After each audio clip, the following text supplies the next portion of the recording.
他的代号蝎子。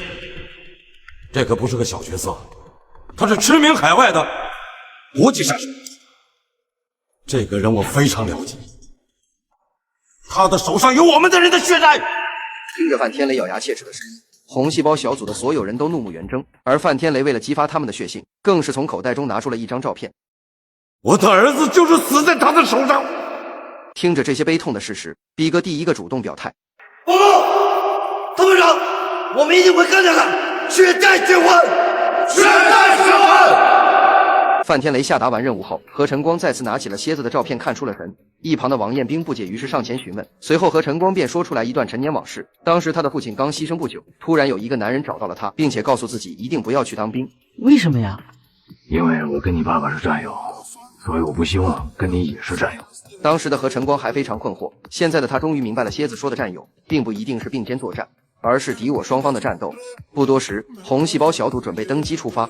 临行前，何晨光再次看向范天雷，似乎在用眼神告诉他，自己一定会干掉蝎子报仇雪恨。飞机上，众人再次传阅蝎子的照片，真是人如其名啊，长得够凶的。武功练得再好，一枪照样撂倒。听着王彦兵的顺口溜，徐天龙赶紧提醒他不要掉以轻心。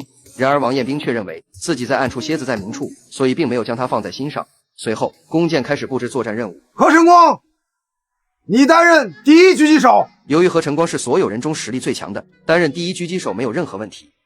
王彦兵到，你担任他的观察手。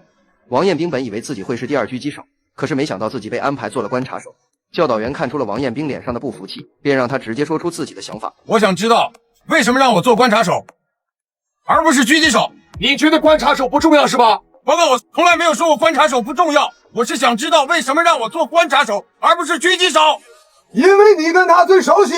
如果你做第二狙击手，那么谁和他能做到完全的默契？听到这个解释，王彦兵也只能作罢。2号狙击手则由二牛担任，许天龙负责当他的观察手，而飞行员则负责警戒和火力支援。飞机落地后，温总立刻给众人召开会议。就在这时，温总再次化身温坑。警方现在掌握的所有关于犯罪集团的消息，都是由卧底传出。这次计划也将根据卧底的指示才能行动。为了更好的执行计划，红细胞小组想要和内线取得联系，然而这却遭到了温坑的拒绝。咱也不知道温坑怎么想的，你都请人家特种部队来帮忙了，却还遮遮掩掩。众人对于温坑的说法也是十分不解。这不符合我们的行动原则。您的意思是，我们得不到第一手情报，完全靠着内线牵着鼻子走，您怎么能确定他不会出卖我们？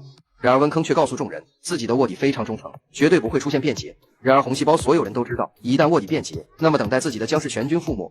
首长，我没有别的意思，我只希望一切行动能够科学化的进行。我带着我的人进去，我希望能够活着把他们带出来。眼看众人就要撂挑子，温坑沉默半晌后，终于说出了卧底阿红的事情。在此之前，阿红确实帮助警方破获了不少犯罪集团的交易。后来我们的侦查员遭到不幸被发现，他遭到严刑拷打，到死也没有供出来。然而何晨光还是从温坑的表述中发现了漏洞。你们怎么确定那个被发现的侦查员一定经得住严刑拷打，没有出卖西贡玫瑰？你们没有在现场，不可能知道全部的准确情报。听到逼哥的疑问，温坑突然眼眶泛红，沉默半晌后，他才说出了侦查员的真实身份。因为